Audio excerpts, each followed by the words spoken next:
Hi friends, welcome to NR creations. ఈరోజు మన recipe వచ్చేసి బియ్యం పిండితో మురుకులండి. చాలా సింపుల్ వేలో చెప్తాను, ఎవరైనా చేసుకోవచ్చు. స్టార్ట్ చేద్దామా? ముందుగా 1 కేజీ బియ్యానికి నేను 1/2 కిలో కన్నా కొద్దిగా తక్కువ మినపప్పు వేసి మనం గిర్నీ దగ్గర మిక్సీ చేపించుకోండి, పిండి పట్టించుకోండి. అందులోనే సరిపడా ఉప్పు కొద్దిగా తక్కువనే వేసుకోండి, ఒకవేళ తక్కువ అనిపిస్తే కనుక లాస్ట్లో యాడ్ చేసుకోవచ్చు.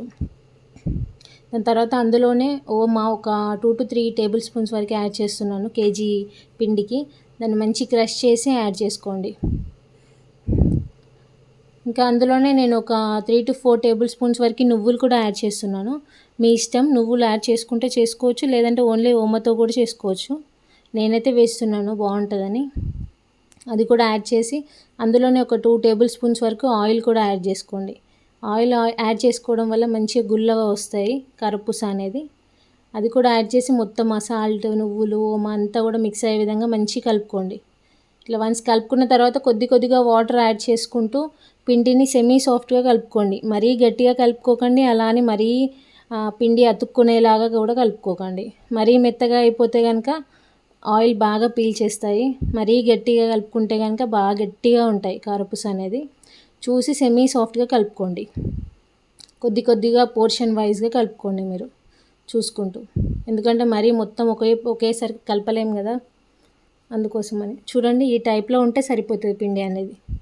ఇప్పుడు ఒక మూత పెట్టేసి పక్కన పెట్టుకోండి. మురుకుల గొట్టంలో ఇప్పుడు మొత్తం చుట్టూరుగా ఆయిల్ కూడా అప్లై చేసుకొని ఆ పిండిని మనం రౌండ్గా దాంట్లో పట్టే విధంగా రెడీ చేసుకొని అందులో పెట్టేసి ఒక తడి కాటన్ క్లాత్ మీద మురుకుల్లాగా ఒత్తుకోండి చిన్నగా. మీకు కావాలంటే మొత్తం ఒకేసారి కడాయిలో కూడా వేసుకోవచ్చు, లేదు చిన్నగా చేసుకోవాలనుకుంటే అట్లా కూడా చేసుకోవచ్చు.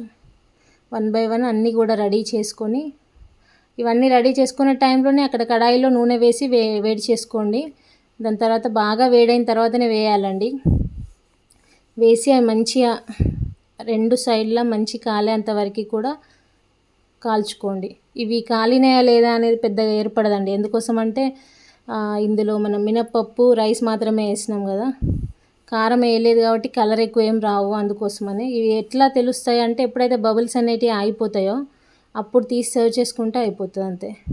అట్లనే నెక్స్ట్ ఇంకొక వాయి కూడా అట్లనే రెడీ చేసుకోండి. అన్నీ కూడా వేయించి తీసుకోండి, అంతే. చాలా సింపుల్ కదా. మీకు నచ్చాయా? మీరు కూడా మీ పిల్లలకి చేసి పెట్టండి, చాలా ఇష్టంగా తింటారు. Thank you for watching. Please do subscribe.